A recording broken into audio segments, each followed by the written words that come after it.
Hello and welcome everyone to the Woolly Thistle Shopcast, and Gudrun and Mary Jane, MJ. Thank you for being here today. We're here to talk about your new book, which is Grand Shetland Adventure Knits, which we are all jumping up and down. There it is. We haven't seen it in the real world yet. That's exciting. We're really excited for this book. We feel like MJ and Gudrun getting together to write a book, why didn't that happen long before now? So there's that. And just, I think, the subject matter of Shetland, you're going to have little short stories about your favorite places there, I believe. And there's 14 designs in there too. So for those of our audience that don't know MJ or Gudrun, you two have the friendship that crosses the internet. I think your friendship's very famous and you're both lovely together and individually. I know that we've had Gudrun on the show before. I think MJ, this is your first time, so welcome very much. And thanks for coming back, Gudrun, too. So shall we start with the book and just launch right into it? Tell us about the inspiration and how you two came to actually do this. Finally, I'm going to say. Right. Well, that's the key word here. Certainly we've thought about it for a long time, and I'd say we both have just been busy with other things. So yeah, it took that long for us to get around to it, but yeah, it's a culmination of all those years and weeks that we've spent together in Shetland now. At this point, I think the very first time we were there together was 2010, so quite a while. Yeah, and that was when I was doing my first self-published book, and Mary Jane was there and she helped with the styling and stuff like that. And then we pretty much returned every year after that together, and obviously had our trips and everything. So yeah, it's weeks and weeks that we have spent together in that landscape. And the book is a celebration of that and our friendship and the knitting traditions of Shetland as well, different ways that, you know, we're honouring and highlighting those. And just, you know, knits that we like to wear when we're in Shetland. That was also a big part of kind of the theme of the book too. Right. And did Lina come to you with this idea, or did you ladies decide it was time and you went to them and said, we've got this project, which they would have said, that's a no-brainer. So how did that happen? Well, my last book was published by them. So I fully trusted them. I knew they would do a beautiful job. And, you know, of course, who's going to say no to Gudrun Johnston? So. That's fantastic. That's fantastic. So I think I mentioned there's 14 patterns in the book, and we should go through them and show everybody, because I think you've got some right there, Gudrun, and you'll have yours too, Mary Jane. So which one should we look at first? Because there's 3 sweaters, I think, and one of them is right there. Should we look at that one? Yeah, it's the heritage yoke. So we each did, you know, 7 designs. And when we were working on it, you know, we were trying to, again, come up with a theme in a way of like, you know, we would both have this many garments and this many accessories, but also thinking about the types of things that we personally like to wear, and obviously bringing our own aesthetics, you know, to it as well. So yes, this is one of my sweater patterns. It's called the Heritage Yoke. It's worked in the Jamieson and Smith Heritage yarn. And some of the motifs in this come from, well, this main one up here comes from a design that my mum did back in the 70s. And I haven't ever seen it in person, but I believe Carol Christensen at the Shetland Museum sent me pictures of it. I think she has it there. And it was done in quite natural colors and dark natural colors. And it just really stood out to me. So the heritage ties into the yarn, but it also ties into the sort of story behind the sweater in that, you know, part of my heritage, I guess, with my mum's knitwear design in the past. So yeah, so it's a top-down construction. Yeah, it's beautiful. And we are hot to trot. We have kits for that already, ready for when the book lands, so that if people want to knit that, they can. And we've done an alternate colorway with the body being one of the gray colors as well, just to spice it up. Yeah. So yeah, we should talk about you a little bit, that you were actually born in Shetland, that you're Scottish. You're probably Scottish American at this point. Definitely. Yeah, because you live in Massachusetts now. I know you've been around as well. So you were born in Shetland, and your mother actually had the Shetland trader business. That's right. Yeah. About that. So she had this made to order knitwear business in the 70s when I was before I was even born, but then in my very early years, she started it just before I was born. And yes, it was all made to order. So, people could order individual things, and she had local knitters make it up. But she essentially designed each piece and helped with the kind of shaping and color choices and things like that. And so she had that for probably maybe 4 or 5 years. And then 2 years ago, I think it was, I brought out a book that was kind of in honor of all those designs, because patterns were never written for them. So I tried to recreate some, and, others were sort of inspired by stuff that she did, all very 70s themed. We just need to take a minute to realize that there was no patterns for them, yet she had other people knitting them. So the communication must have been such, a verbal thing, and the knitters knew how to do what they were trying to achieve. That's amazing. Yeah, well, it's very much a testament to the skill of the knitters as well, because they were definitely bringing their, design aesthetic to it as well, right. For sure. Yeah, that's amazing. That's really something to ponder about, because today we rely on really explicit instructions a lot of the time, which is great. It's making more of us knitters, but imagine that's crazy. And that is, that has been the tradition in Shetland, that they weren't working. I mean, if you look at the intricate lace shawls and things like that, I mean, back when those were being produced in larger quantities, people weren't working from written directions or charts or anything like that. It's like a few notes scribbled in, a personal family notebook, that kind of thing. Yeah. And it would have been the same for Fair Isle as well. Mm-hmm. People knew kind of, how to construct things, and and they just learned it from generation to generation. Exactly. Yeah, that's incredible. Mm-hmm. And Mary Jane, you published a book quite a few years ago now called 200 Fair Isle Motifs, which I know people will know about. And I read that the Peerie Mackers After School Club uses that book for their own learning in Shetland. Can you talk about that? That's amazing. They used to teach knitting in school, of course, and then modern life takes over eventually. And so they, now it's just an after school program. Right. It's pretty vibrant, and they like the kids to have, I think when they first came out, they called them sock boxes. So it would include needles and yarn and my book. So to me, that's like winning the Oscar. It is. It's like winning the Shetland knitting Oscars, which is the pinnacle of any career. That's amazing. That's really exciting. That's really good. So that book you did quite a few years ago, and you have all the swatches from that. Yeah. And you use that in your teaching, I believe. Is that right?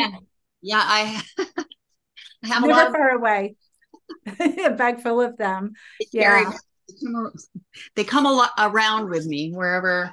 Well, I was just at Shetland Wool Week, so yes. Did you have a good time? Oh, look at that, beautiful. So you were teaching at Shetland Wool Week? Yeah. I was teaching in the village of Hossack, which is a little bit south. Mm-hmm. They have their own little visitor center, and the classes are held there too. So. Wonderful. Yeah, I was based there at my friend Neela Nell, who's got she's a contemporary knitwear designer. All right, we need to check her out. So I have not made it to Shetland Wool Week yet. I will one of these days, I promise myself. You have to. Yeah. I know. Yeah, it's really fun. I would, it's a hard place to get to. Mm-hmm. You might have to save a few pennies to get there, but it's a really warm and welcoming situation where just knitters from all over the world. That's the amazing thing. That photo of all the Shetland hats on the heads, that's lovely. I love that. Yeah, my mum, do you remember my mum lived in Fair Isle for a while? So I got to visit. I visited Shetland very briefly on my way to and from Fair Isle. Shetland mainland. So yeah, I have very fond memories of really amazing weather when we were there. It was really bright and blue skies and warm even. It was crazy. So that was unusual. So Mary Jane, tell us about the sweater you're wearing. It's lovely. Okay, so I always like menswear, old 1940s. Well, you can guess from my stitch dictionaries, I'm really obsessed by pattern and combinations of pattern. I like to, what's interesting to me is the history of things also.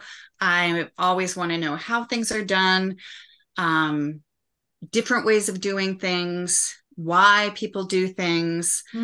What are the materials? What could possibly be the reason for doing things? Sometimes things seem odd and you just can't figure it out, but then you try it and realize that the people who are doing it or who are traditionally do it, there's reasons for that. So this one is like a man's, I feel like I should be smoking a pipe in one of those. Or a golf club or something. Yes, a golf club might be appropriate. So since I've always wanted one, I decided I would make one. And this is top down, it's raglan shaping. And then, so it's, you know, you have activity at the beginning, then you have just really good travel knitting. And then at the very end, you get to do what I think is the fun part. Yes. So then are we picking up stitches and knitting this on? Yep. Just picking up stitches around, and it's got decreases at the center. Very clever. To make that pattern. Yeah. Oh, look at that. Very clever thing. Yes. That's really, really nice. That's really nice. So what is this one called? Ling, because the color I chose is the color of one of the heathers on the hill. It really is too. Yeah. Yeah. And you can make up your own colors here. So I tried, like, this is a different colorway I tried. Pretty too. Yeah. Amazing. It's kind of mysterious, right? It's kind of like October. Yeah. It's perfect. So, anyway. Very nice. So is there another sweater that So this one is called Lucky Lines. Which is a Shetland term for sea lace, which is a kind of seaweed. I'm not sure how well you can see the lace pattern, but it's kind of this wavy looking texture. And because I combined it, you know, with the dark green here, it did after the fact, you know, I didn't name it before knitting it. It was reminding me of seaweed. So that's where, that name came from. So this one is a bottom up yoke. So you decrease in the lace pattern. Is it easier to decrease in lace than it is to increase? I would guess it is. Yes. Yeah. Definitely. Yeah. Okay. And sometimes that's true too often it's true for Fair Isle yokes as well, like doing them bottom up, and partly because of the way the stitches lie and how the pattern looks, it might look better, you know, work from bottom up instead. But yeah, decreasing I think is a little less visible. Often as well, if that's you know, an intention. And what did you knit the Lucky Lines in? It's knit in Holskarn Super Soft, which is a light fingering, but you know, it would be suitable for any fingering weight yarn. Like Jamieson and Smith or Jamieson's. Exactly. Mary Jane, I didn't ask what you knit your sweater in. It's Jamieson's Spindrift. But again, just interchangeable. That color is beautiful though. Jamieson's Spindrift colors are just amazing. The texture and the depth of color. And actually, Gudrun, you are the official ambassador for Spindrift or of Jamieson's. Is that correct? Yeah, for the North American distribution. So which is called, the company is called Simply Shetland. And I joined pretty much at the start of this year. The company was bought by Laura Zander almost a year ago, and she brought me on board a few months into it. So yeah, I get to promote this product that is made down the road from where my dad lives in Shetland. And it's an easy role to play for sure. And yes, there are so many colors, and perk of the job is that I get to have all of the colors to play with. So I have a wall in my house, which is probably not the best idea to have it out, you know, on display because the moths will get in there. But it's like over 225 colors they have in the Spindrift. So that is a lot of fun to get to kind of pick and pull things, you know, when I'm designing. I think that's the perfect job. When I heard that, I was like, yes, that makes complete sense for sure. And actually, I'm really glad that Laura has taken it over, because it's becoming more easy and consistent to actually stock. We always had trouble before, so well, we're trying hard to build up the community with our stockists like yourself, and to provide pattern support and knit alongs and things like that. So that's all a big part of my, you know, role in the company, is sort of helping and establishing the social media side of things. And quite a few of us knit the hap-along little hap kerchief thing. That was fun. That was fun. All right, so let's talk about patterns from the Grand Shetland Adventure Knitting.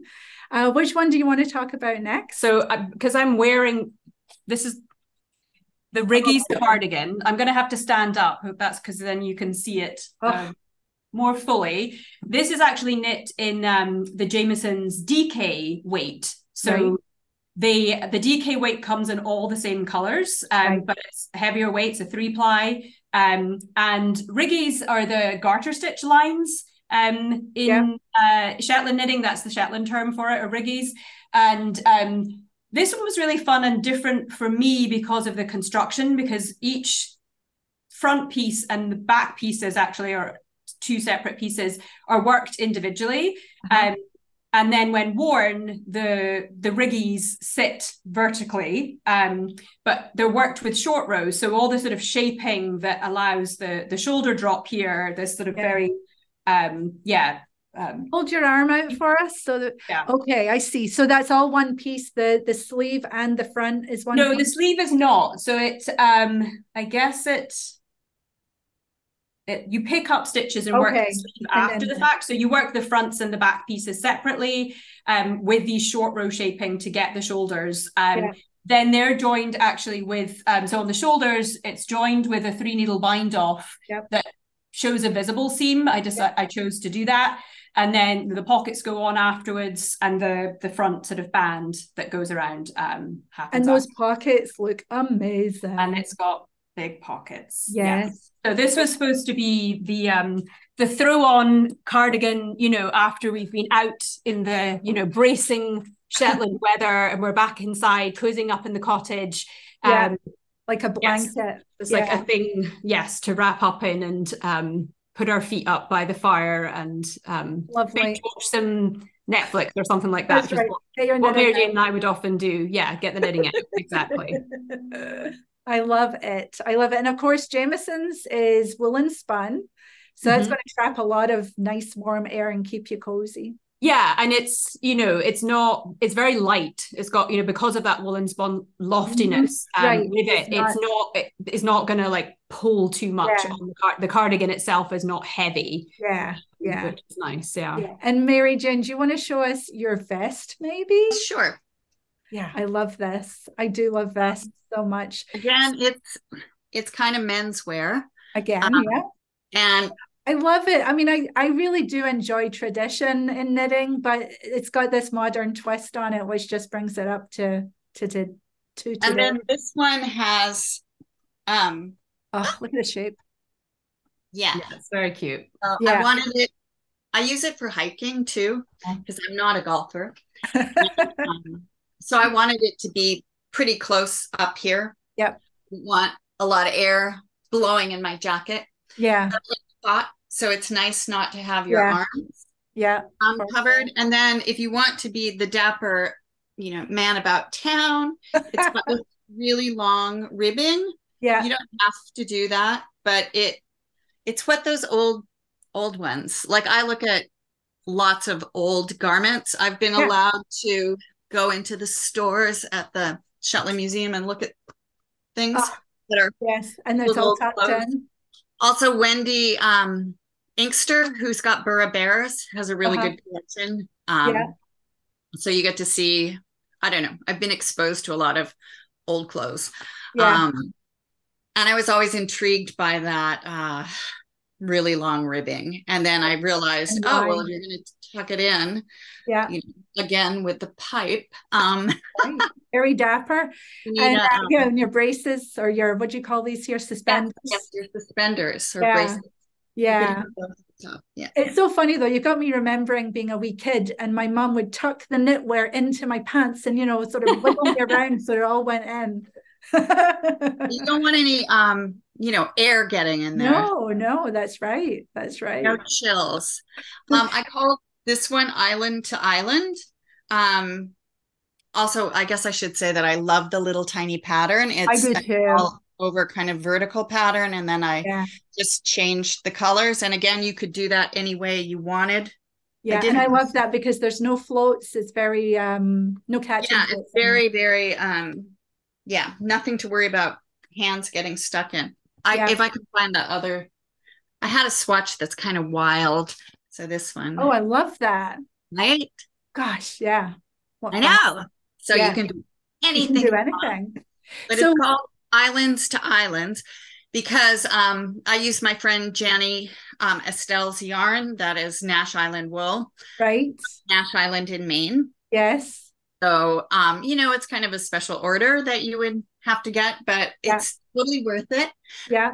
But again, it's completely easy to swap out with either Jameson and Smith or Jameson's or, you know, any, again, fingering weight yarn. Yarn. If I could stock Nash Island, I would. So I know. Your friend, so you let her know. Yeah. I would love that. It's so small that they're just, well, you know, it's a limited amount of sheep that live on an island, and there's only so much wool. Right. And when it runs out, you have to wait for the sheep to grow the fleece. Yep. That's right. But I love the name because she does have her sheep out on an island over here in Maine. And you're talking about the Shetland Islands where they're pretty much doing the same thing. So that's a lovely connection. Yeah. And they have similar qualities in that they're on islands with wind. You know, Nash has no trees, and eating whatever they find on the on the beach. Yep, seaweed eaters. Both seaweed eaters. Janny calls it fog washed, and I think that's a really good description for Shetland wool too. Yeah. I love that you did the round neck. So often vests have a V neck, but that is really nice. Really nice. Do you knit it in the round and steek the arms and the sleeves? Yeah. And should people be worried about that? Is that a scary thing? No.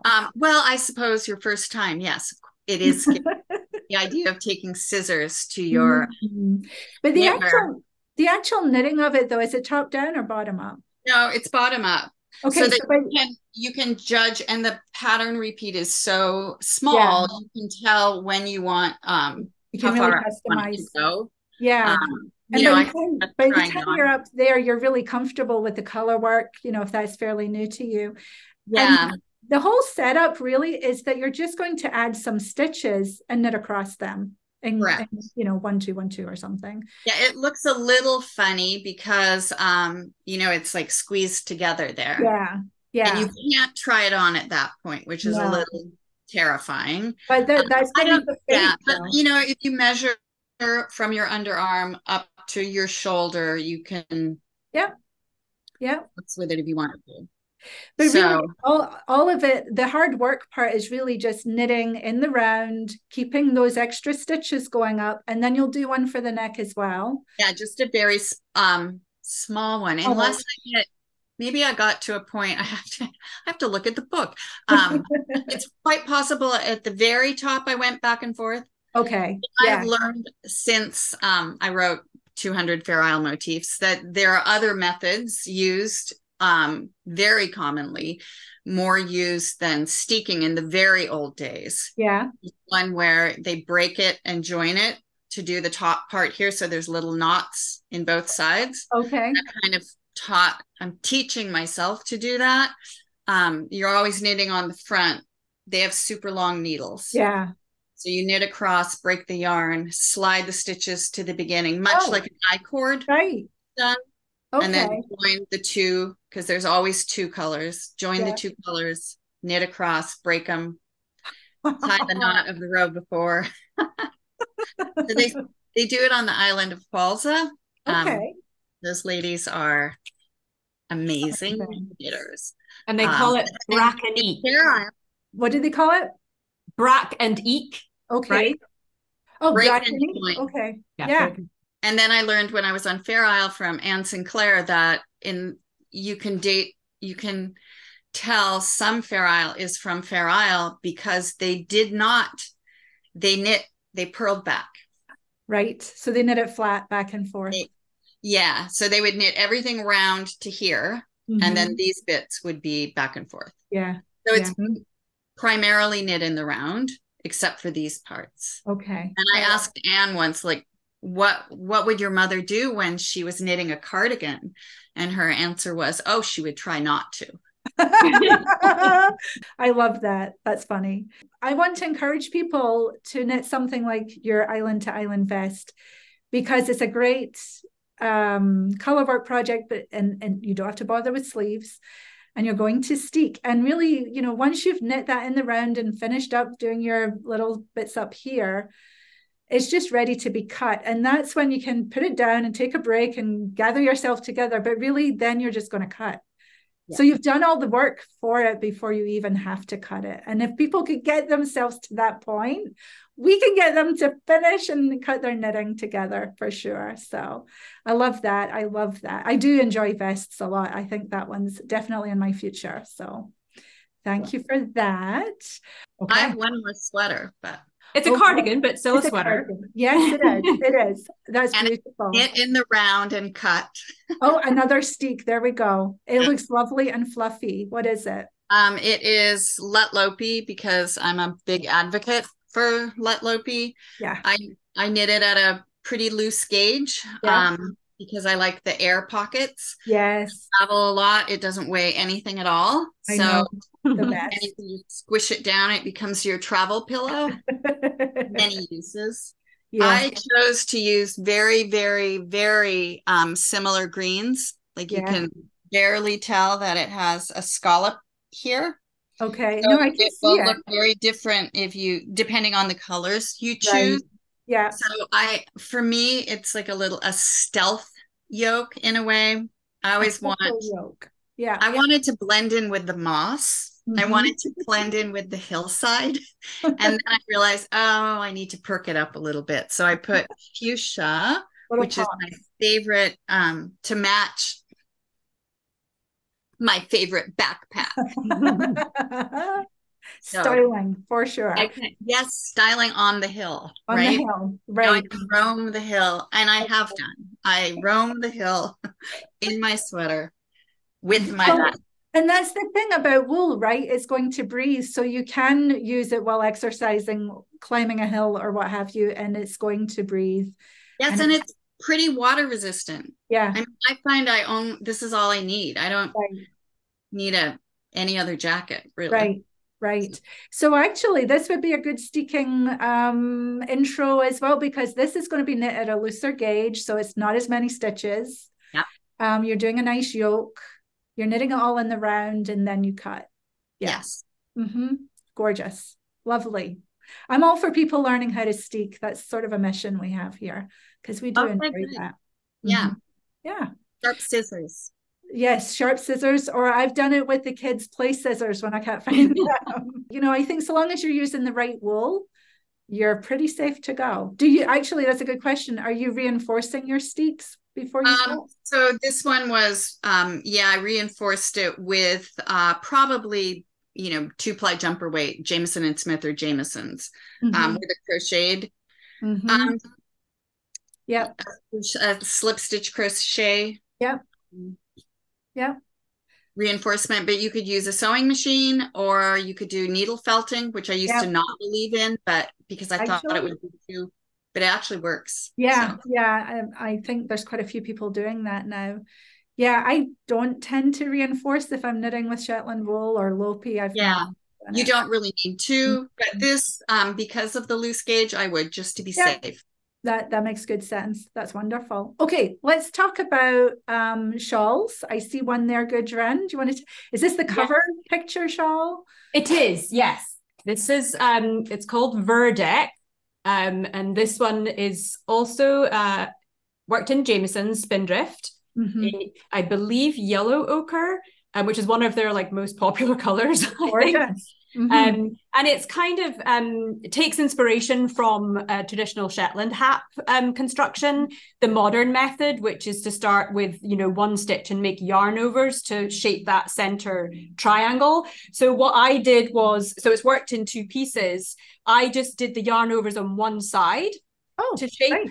And then incorporated yarn overs at the edges as well. And then this kind of, it's more of a textured pattern than a lace pattern, although there are some lace holes in it, but it's got more of a texture to it. And then so made, you know, two symmetrical pieces there, and then join them again with a 3-needle wind off seam that is exposed. And that makes for a really wide wingspan. Yeah, it's very, very wide, so you can wrap it securely around, you know, it's a windy day. And actually the texture on the wrong side is just as nice. Good. Yeah. As the right side. And actually the top edge ends up being a little bit scalloped as well as a result of that pattern.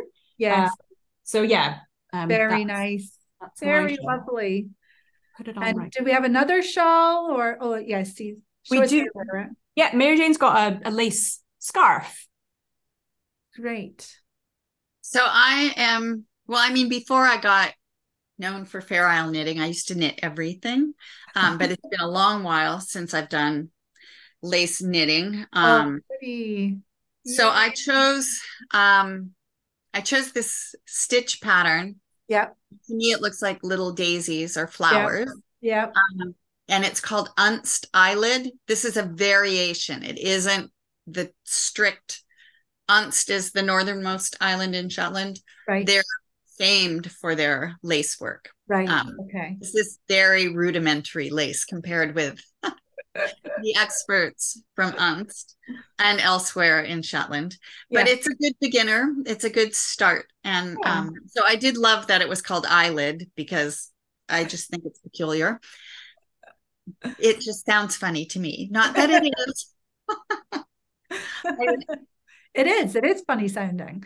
Yeah. So what do you have texture in between the rows of lace? So then I have a rib pattern in between. So to me it looked like the old field systems where they have, you know, the long strip and then you plow this way and you leave one fallow. So the ones aren't planted, and then there's the planted ones. Perfect. I also think it reminds me of it's named Stanydale, and Stanydale is a Neolithic building, like in the middle. It's one of the only ones that you can't see the sea from, and it's a giant structure. It is also sort of shaped like this. So these to me are like the alcoves in Stanydale. Is that on Shetland? Building? Yeah, it is. And it's a place that we would drive by, you know, because it's on the west side. And so that's where we would stay. And that's where my dad lived. So we drove past the sign so many times on trips. And Mary Jane would always say, we have to go to Stanydale. And eventually... Stanydale Temple, it's called. Stanydale Temple, yes. And so eventually we did that, I guess, a couple of years ago or something like that. And yeah, it was well worth the turn off the road to go and investigate. Yeah. Is it just standing stones now? There's no roof on it or anything? No, it's actually you know, you look and you can't see it. You have to walk right up to it. It's sort of like a chambered cairn. With the same little scoopy outy bits. I'm fascinated with cairns. There's or brochs, really, I mean, not cairns. But anyway, I could go on forever with my theories, and I'm not an archaeologist. Love that. Yeah, it's a giant version of other ones, but there's hundreds of brochs around Shetland. You just it looks like a pile of rubble, and you go up and it's got this beautiful interior. prehistoric, somewhat like that. Yeah, I love that. And I think you were mentioning, the lines in the fields. Is that the run rigs? Yes. Which sort of, I think, goes back to what Shetlanders call the garter. The riggies, yeah. Yeah, it's sort of related. Yeah, that was what I was thinking, because when you drive around, you can see the old run rigs. Even today, they're still doing such a thing. Still doing it that way. Yeah, awesome. Well, that's very pretty. What did you knit it with? That color's really lovely. It's Biches and Boucher's petite lamb's wool. Oh, so lovely. It's really soft. It's beautiful. Yeah. Very nice. It comes in lovely colors. Yeah. Again, it's easy to swap out. Yeah. But I really recommend it. It's very pretty and soft for sure. Right. What's next, ladies? I did Booster socks, they're called. So after my Booster beanie hat pattern, when I was the Shetland patron and did that, I'd never done a sock pattern bore. I'm not really a huge sock knitter. It's not something that I've really gotten into as a knitter and never did. I've made a few pairs here and there, but so decided that, again, with a simple pattern and, pairing of yarns, this would be another good kind of intro colorwork project in sock format. And I love them. Like I'm going to have to make more for sure. Yeah. In fact, these, were in my drawer because I'd started wearing them and I was like, no, I have to take them out because they're going to be all worn and I'll be bringing them to events. Yeah. So yourself. I have to make another pair for wearing. Yes. Yeah. Myself. But I used Mondim yarn, Retrosaria, Mondim, and Spin Cycle dyed in the wool was the contrast. But you could do all sorts of pairings for this. Yes. We actually stock Retrosaria as Mondim. So we're actually pairing a solid with one of her patterned. Right. So that's a great idea. All Mondim for us. Yeah. Really nice. And your Busta patterning is just really, really good. I love that hat. I've knitted that many times for different people, Right. Yeah. And how about you, Mary Jane? Do you have a lovely accessory? Oh, you have a pair of socks too? Oh, all right. Let's talk about these babies. Oh my gosh. I always wanted these socks. So I always wanted these socks. I think it's a very common pattern that you see, variations of this, again, for boys and men mostly. Yeah. And so that's why I made them. And the colors are so traditional. Yeah. So I used the traditional colors of Fair Isle. The earliest examples and are a red, blue. It's yellow, but I used a really subtle one. Yeah, it's gorgeous. And so it alternates between like these, the colors are the pattern color here, but they become the background color here. What's going on? It just swaps because it's a vertical pattern. So I just I chose to just always hold the light to the right because it was easy to remember. Yeah. So it's a little more complicated than some designs. It has a gusset, which I think is really fun and cute. I did just do a I don't know what you call it. I call it a regular heel. Heel the very first heel I learned. So the pattern goes right down to the heel, and then you just use two of the colors. You can use any you want. And then you pick up and decrease for the gusset, which I think is cute and elegant. And I love these little, I just think it's the cutest thing of all. It's so cute. I named them downstairs socks because I run around the cottage where we stay a lot, really like up and down the stairs, up and down the stairs. Yeah. I'm always told not to because I probably break my neck eventually. So I can. Well, they're just painted wooden stairs. So and she's in socks. And they're really steep. Yeah, that is silly. I'm only allowed to wear them downstairs. There you go. I can't go upstairs. I got my socks on. Perfect. Go fetch that for me. What did you do with the toe? The toe looks. The toe is still. I mean, I don't know. It's the red and the gold. The rules. of the names of toes. It's just the very first toe I learned. Yeah, no, I love it. And I just did it with this salt and pepper pattern. Yeah. And, the sides, I don't think it matches pretty. You can make it perfect, but if you go off there, it's a toe. It's a toe. But don't worry about it. Yeah. The main thing is just to have fun, and it's an adventure. And yeah, that is. Do either of you have any recommendations or tips for knitting a sock that's color work? Because I always worry that I'm going to be too small at the end of the day. Do you have any thoughts on that? Well, I just say spread your stitches out along your right hand needle. And so keep doing that. The floats are long enough. You want your float to be the distance of the number of stitches it travels behind. Mm-hmm. You want your right hand needle or needle tip, depending upon what you're using, to mimic the fabric when it's off the needle. You don't want things squished. Right. Be squished elsewhere, but not right there. So you are very careful about spreading those stitches. I do it unconsciously with my thumb. And the other thing is when you're spanning the gap between double pointed needles, or if you use magic loop or whatever your method, just to sometimes I'll hold the kind of hold the floats on my right hand as I'm knitting the next one. Just to keep that going. I do. Yeah. There are people have other methods, and if it works for them, go for it. But that's. Would you say it's better to err on the side of too much yarn than not enough in your floats? I mean, not crazy too much, but being looser is better. That it's a hard thing to say because it's so relative what someone thinks is loose and what is. Yeah. So for hard wearing, you want tighter gauge. I think the floats here are so small that you don't really have to worry about getting your toes caught in there. Right.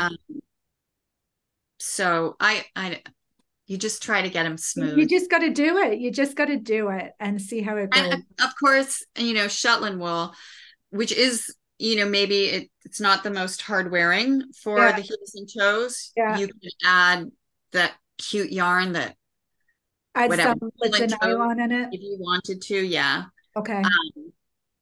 But because it's Shetland wool, the floats will stick to themselves, and they'll start to felt a little bit on the inside. Yeah, they will, and it'll become part of the fabric.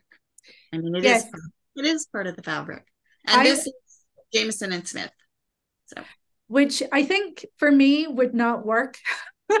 I think I would go through them very quickly, but I think I would love to knit those anyway because they're so amazing. So use superwash. I mean, superwash will work. Yeah, exactly. Just pick your colors and go with it. Do it. Yeah. My things are all, this is a dirty little secret, but my projects are all knit with my stash. Yeah. So this is just all things I had, and you can do that too. Yeah. That's awesome. Those are striking though. I could see them, under a boot, but just showing a little bit. Yeah. Awesome. I mean, they're comfortable to hike in too, I will say. So there is that. They'll keep your tootsies warm, that's for sure. Mary Jane, show us what other accessories you designed for the book. I have gloves because my hands are cold there. No, I want to hear about these gloves because I always think there's no way, and they're so pretty. We actually have sets, yarn sets for these too. Look at that. Yes. Love them. Treasure. What are they called? Treasure hunt? They're called Snow Treasure Mitten. Snow Treasure. Yeah. Because I grew up with a book that was my mom's book when she was little, about the valiant Norwegian children who smuggled the gold out of Norway on their sleds, and then down to waiting fishing boats. So it was, it was the Norwegian resistance. That's amazing. And it turns out that Shetland was a key player in the Norwegian resistance with boats disguised as fishing boats that were actually assisting Norway or helmed by the Norwegian Navy.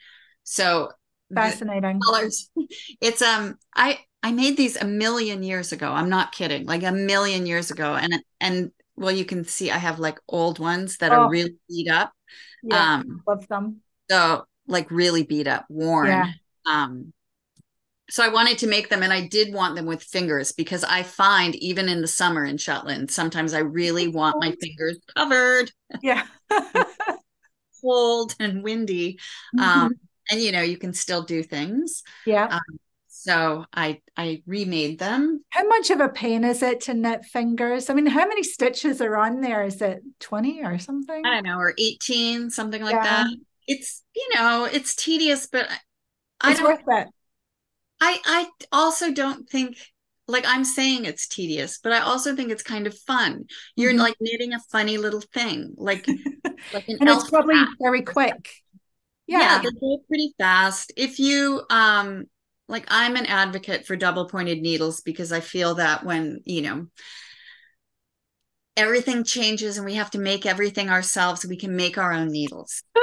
I just like the idea that I did it with sticks and string, and I can do it all myself. And I think it's fun to use. I think they're fun to knit. So call me crazy. That's encouraging. That's encouraging. Yeah, I mean, it's all fun. It's like, so you're not in a hurry to do it. Because knitting is the fun part. Yeah. Why would you want to rush it? Right. Yeah. Unless it's winter and snowing out and you really need them right away. But then that just makes you knit faster. You're still knitting. Absolutely. And I agree. I think DPNs for the fingers would be the way to go. I can't imagine trying to magic loop that. That would be, and I am a magic looper, so that would be a good excuse for me to practice my DPN skills. Yeah, just imagine that you're doing it like everybody has in time immemorial. So you can really be connected to our forefathers and mothers and people, our four people. The four knitters. Yes. Making textiles. Yeah. Well, those are lovely. I love the story behind them too. Thank you. And because they're kind of Scandinavian stars. Yeah. But these stars are all over the world. I also like how it's a star and then you go back and it's like XOXO, or little, which is a very typical Shetland Faroe Islands. The X and O. So many little messages in this whole project. It's wonderful. Yes. Yeah, you can see that. Awesome. Hours of enjoyment.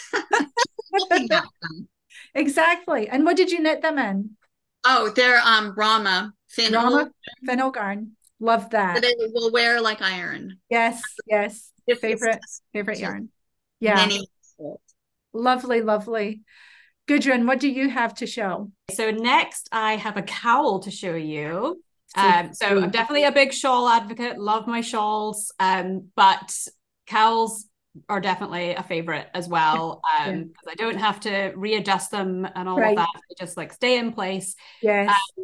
And this one is an all over pattern. Love it. Which, it's another sort of flower motif thing there. So I just called this fleurs. Nice.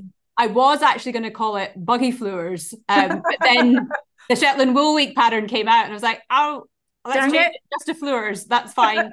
So that's what it's become. So it's knit as a long tube that you then push inside and join. And I did it's a bit of a theme for me apparently with this book, was the exposed 3 needle bind off, which I think could be worn to the outside as well. I like that again, just as a sort of detail. Nice. So it's pretty snug, it sits pretty close to the neck, but it's not going to blow around and stuff like that if the wind is lovely. So yeah, that's gorgeous, very pretty. And this was it's in La Bien-Aimée's Helix yarn, held doubled. So it's a lace weight yarn, but I held it doubled. So it's also very soft. It looks woolly. It looks very woolly. It is woolly, yeah. I forget. I think it's a Gotland sheep. Nice. The Helix. Maybe it's blended with something else. I forget now. But yeah, it's still woolly, but it has a little bit of a halo to it. It's slightly sort of mohairy looking, I suppose. Pretty. And again, you could change up the colors with each motif, couldn't you?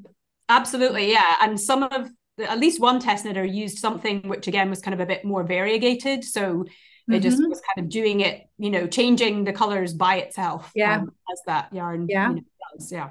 Excellent. Do we have anything else to show? We do. Keep going. Fierce the resistance. Yeah, yes. Of course. Yeah. Yes. So the most important, it seems like, I think, piece of knitwear for Shetland, right? For Shetland, like, yes. I mean, yes. Yeah. Yes. You go first, Mary Jane. Well, you don't want it to blow off. That's key. Right. So I made mine, and it is, again, pretty similar motif to what I have in the lace. Aha. So yes. It's kind of the same one. Yeah.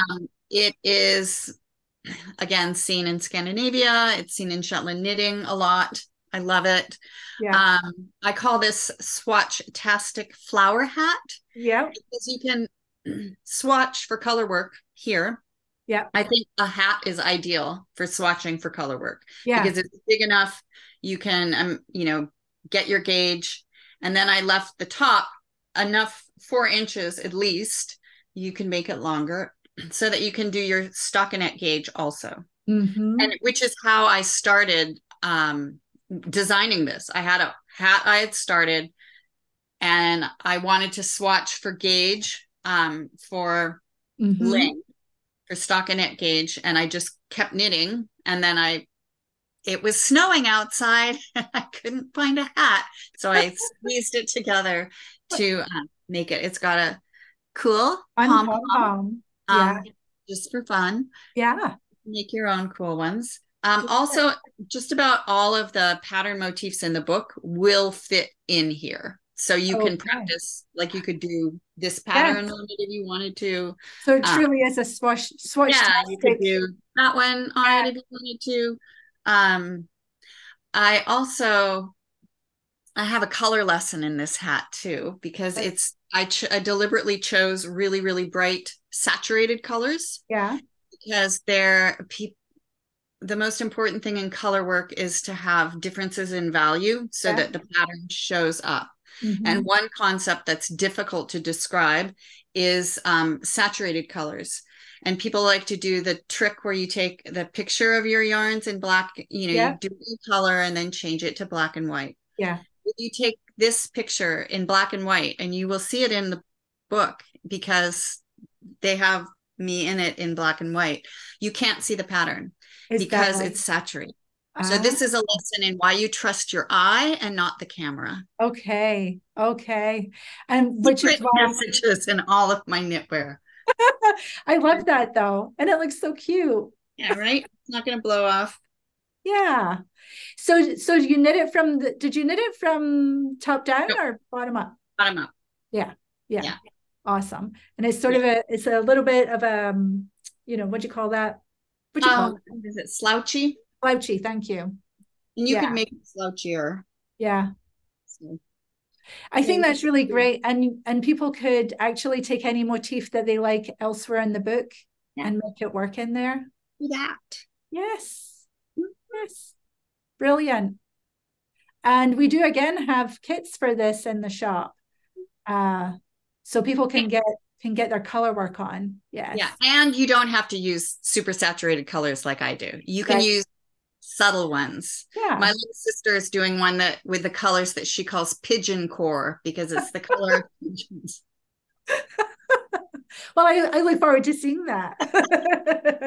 Well, yeah, get on it, Kelly. Well, and I think I tend to probably do the more sort of muted color work stuff. Although I have to say, I do try and adhere to Mary Jane's advice on branching out and going for colors that, that you wouldn't necessarily... maybe to your you wouldn't be drawn to naturally, but throw something bright in there. I'm trying to do better with that, in my own designing. But my version of a hat, color work hat, is this one, which I called the cake fridge hat. Because there's this cake fridge in Shetland that you can stop at after you've had fish and chips at Frankie's, which is what we would do with the group. And it's just on the side of the road. It's become a little cafe place now too, but the fridge is still there. And so you can stop and get your Shetland fancies, your different... That sounds good. At any time of night. Yes, exactly. Really? Oh my. Yeah, it's an honor system, so you just leave the money there. And again, this was like after finishing the hat that there was something about this motif in the center and the colors that I had used that made me think of sort of the fancy cakes. Yes, I can see it. So yeah, that's mine. So yeah, pretty simple motifs and short repeats. So again, want to make it something that was accessible, to a newer to colorwork knitting person. And this, which is kind of fun because, you know, as a new colorwork knitter, that looks complicated, but it's actually easier than something that might look less busy going on, you know, because you're not having to catch flows. It looks so cute on you. Yeah. Very nice. Lovely. So have we gone through all the patterns now? That's a lot. You've packed a lot into the book for sure. I think customers have been pre-ordering it. We still have a few left. Hopefully we'll get more as well as people. And I just want to show it again too. Yes, it's really it's really lovely quality. It's hardback, thick and chunky, but it's a nice size too for carrying around. You can pop it in your bag and go. And just, you know, it's just full of lots of lovely you know, landscapey pictures as well as the knits in there. Cindy from Lane you know, did the photography for this. She was with us in Shetland and she took a lot of photos. I mean, obviously there's so many that didn't make it into the book because we're limited for space, but that's definitely one of the things that we love about the book, that it's, you know, it's not just a knitting book. It's you know, very much sort of reflecting the landscape and the colors which inspire the knitting, which inspire the color work, all of that. And then also, the fact that we have, we each did 2 essays to talk a little bit about places that, we have visited and we like visiting. And lovely. So it really is, it'll transport us while we knit to Shetland. We can't get enough of Shetland, you know, Shetland all the time is good. And I think, you know, I think that's because it does have that very rich history and it's accessible too. And I think having you ladies, you know, charging the lead on that or leading the charge on that is really awesome. And I appreciate you both for doing it and for talking to me today. Thank you so much for your time. And I wish you lots and lots of success with the book and with the product and that we see another book from you sometime too. Yay. Thank you. You're welcome. And so thanks Mary Jane for being on. Thanks Gudrun for being here. And I hope to talk to you really soon again. So have a good rest of your day. Thanks for your time. Thank Bye. you. Bye. Thank you for having us. You're welcome.